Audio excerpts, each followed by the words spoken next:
सुरेन्द्रपुर फुंखा क्लाबनि बानजायनायाव नैथि थानेश्वर बसुमतारिनि गोसोखां जोलुर बादायलायनाय खुंफुंनो साखाफारा। सुरेन्द्रपुर गामिनि थागिबि 29 नं गसाइगाव विधानसभा बियामनि एमएलए जिरन बसुमतारिनि बिफा थानेश्वर बसुमतारिनि नैथि गोसोखां जोलुर बादायलायनायखौ गाबोन खुंफुंनो साखाफारा।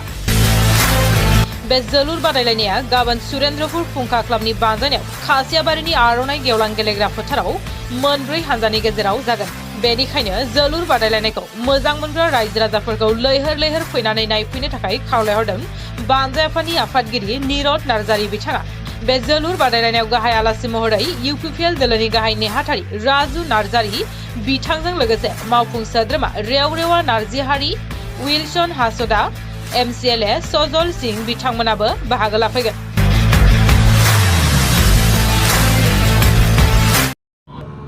माखासे नागारनो हायै जाहोननि थाखाय बे नैथि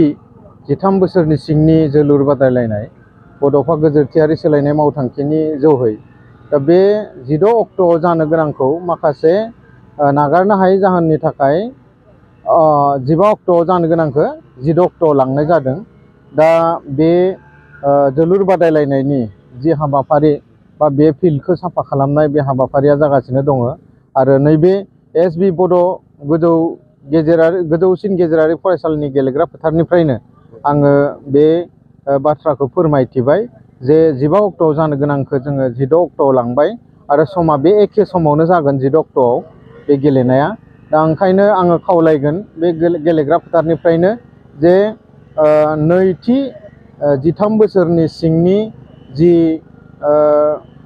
जोलुर बादायलायनाय बे बादायलायनायखौ जोङो 16 अक्ट'आव लांनाय जादों आरो लोगोसे आं धेमाजि जिल्लानि जानानै गासै जोंनि जिल्लानि सिङाव थानाय जोलुर नायनानै मोजां मोनग्रा रायजोफोरखौ खावलायो जे जों 15 अक्ट'नि बादै बा 15 अक्ट'खौ सोलायनानै 16 अक्ट'आव बे नैथि जि सेमनि फाइनाल आरो नैथि जि 13 बैसोनि सिंनि जोलुर गेलेनाय बादायलायनाय बेखौ खुंनाय जागोन। दा बेवहाय फिल्डखौ साफा खालामनाय, फिल्डखौ साजायनाय बे हाबाफारिया दा जागासिनो दङ।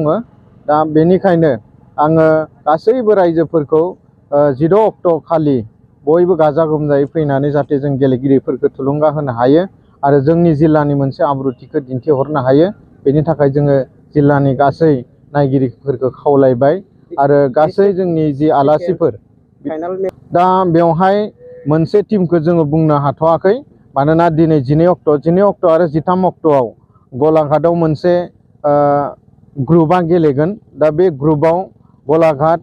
कार्बि आंलं, नगाव आरो हजाय बे मोनब्रै टीमनि गेजेराव गेलेनानै जाय देरहायो बिथांमोना 16 अक्ट'आव नैबे सानजारि नोगोरनि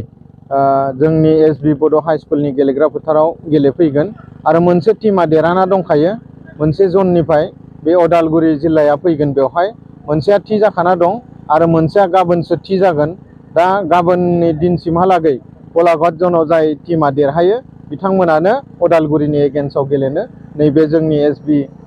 बड' जौसिन गेजेरारि फरायसालिनि गेलेग्रा फोथाराव गेलेनो फैगोन। नोंथांमोननि गेजेरजों बा निउस मिडियानि गेजेरजों बेखौनो खावलायबाय जे जोंनि जि 15 अक्ट'आव जानो गोनां गेलेनायमोन नैथि सेमनि फाइनाल बे गेलेनाया 16 अक्ट'आव जासिगोन। दा बेनिखायनो जोङो गासै रायजोखौ खावलायबाय जों माखासे नागारनो हायै जाहोननि थाखाय सानसे फावसायनो गोनां जादों। बिथांमोनखौ जों बेखौनो मेसेज होगोन जे दुलाराय बर' फरायसा आफादा गोबां माने गुबुन गुबुन जायफोरा सोलोंथाइजों सोमोन्दो गैया बिदि माखासे हाबाफारिफोराव नांथाबनानै थायो दानि गथ'फ्रा बा दानि फरायसुला फरायसुलिफ्रा। दा बै गुबुन एन्टि ससियेल बा फेग्रा मुवाफोरजों गफबनानै थानायखायनो जाहाथे बैफोरथिं गोसोआ थाङा बेनि थाखायनो दुलाराय बर' फरायसा आफादा 13 बोसोर बैसोनि सिंनि फरायसुला फरायसुलिफोरनि गेलेनाय बे हाबाफारिखौ खुंनाय जादों, गेलेनायखौ लानाय जादों जाहाथे बिसोरो गुबुन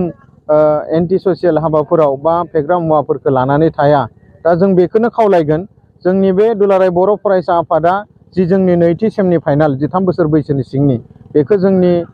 धेमाजि जिल्लानि सिङाव थानाय एसबि बर' जौसिन गेजेरारि फरायसालिनि गेलेग्रा फोथाराव खुंदों जाहाथे बिखौ नायनानै बिखौ मिन्थिनानै बा बिनि जि गेलेनाय आयदा जि गेलेनाय बिसोरनि टेकनिक बेफोरखौ नायनानै जोंबो गेलेनायाव दावगानांगौ जोंनि जिल्लानि सिङावबो आरो जोंनि जिल्लानि सिंनि फरायसुला फरायसुलिफ्राबो बे गेलेनायाव मुखुब जानानै जोंनि गुबुन जायफोर फेग्रा मुवा बेसादफोर जानाय जायफोर एन्टि ससियेल खामानियाव मुखुब जानाय बेफोरखौ जाहाथे बे फारसे थांनो हाया बे फारसे थांनो हायैखौ नोजोर बोनानैनो दा गेलेनाय बे बादायलायनायखौ लानाय जादों आरो बे गेलेनायनि गेजेरजोंनो जोङो जोंनि जिउखौ खुंनो हायो जोंनि जिउ दाना लानो हायो ओंखायनो जों दानि दावगाबोनाय फरायसुला फरायसुलि बिथांमोनखौ खावलायगोन जे जों गेलेनानैबो जिहेथु जिउ खुंनो हायो जों गेलेनायाव बाहागो लानांगौ जों गेलेनायखौ सोलोंनांगौ जों गेलेनायखौ रोंना लानानै सासे गेलेनायनिनो फुंखा सुबुं बा सुबुं सम्पद जानो हायो बेखौ जोङो खावलायगोन 16 अक्ट'बराव जानो गोनां जि जोंनि नैथि सेमनि फाइनाल बे सेमनि फाइनालाव मिरु दुलाराय बर' फरायसा आफादनि आफादगिरिया बाहागो लागोन जोङो साबायखर जासिदों जोंनि खावलायनाय लेखा जों लुबैनाय बायदियै बिथाङा 16 अक्ट'बराव नैबे नैथि सेमनि फाइनालाव बाहागो लाफैगोन आरो नोंथांमोननि गेजेरजों धेमाजि जिल्ला दुलाराय बर' फरायसा आफादनि जानानै जोंनि मिरु दुलाराय बर' फरायसा आफादनि मानगोनां आफादगिरि बिथांखौबो जों साबायखर जासिहरदों बिथाङा फैनानै जोंनि गेजेराव जोंखौ गोबां थुलुंगा होफैगोन आरो जोंनि गेलेगिरि बिथांमोन नायगिरि बिथांमोन जोंनि गासै रायजो राजाफोरखौ थुलुंगा होफैगोन बेखौ जोङो मिजिंथिदों आरो जोंनि गोसो गोरबोजों जोङो जि हास्थायनाय बेखौ मोननानै नोंथांमोननि गेजेरजों जोबोद गोजोननायखौ फोरमायदों।